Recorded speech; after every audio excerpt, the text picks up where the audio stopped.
Élet az amputáció után. Egy hiányzó végtagrész komoly lelki traumával járhat, akár egy kisúly percének elvesztése is.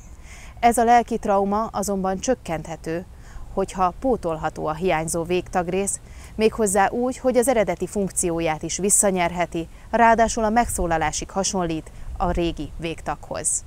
A titok nyitja nem más, mint a szilikon.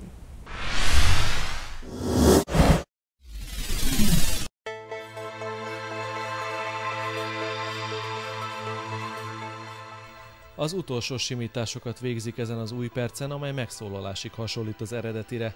Rákerülnek az apró ráncok, majd egy speciális mattítóporral kenik le, ezután pedig a szilikonújat egy kemencében kisütik, így nyeri el végleges formáját.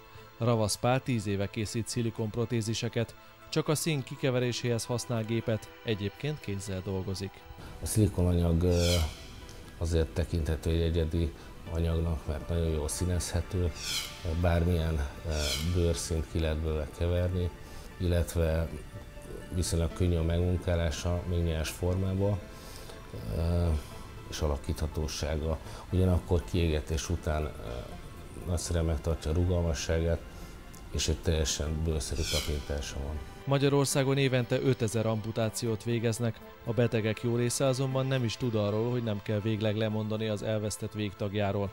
A szilikon technológiának köszönhetően ugyanis lehetőség van arra, hogy az épp testrészről vett minta alapján elkészülhessen annak élethű mása. A protézisek nagy előnye, hogy a hétköznapokban is teljesen jó használhatóak, mind házi munkában, mind sportolásnál, úszásnál,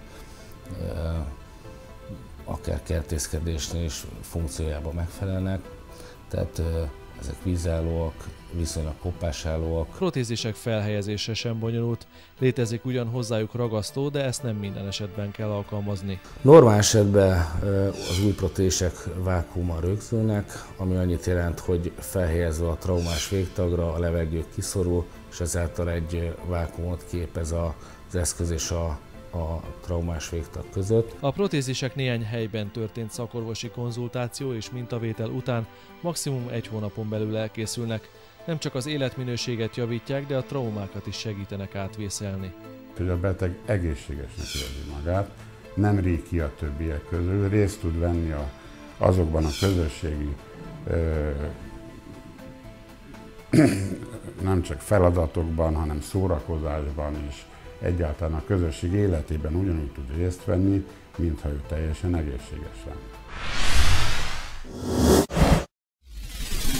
A szív és hogy a beteg egészségesnek érzi magát, nem ríg ki a többiek közül, részt tud venni azokban a közösségi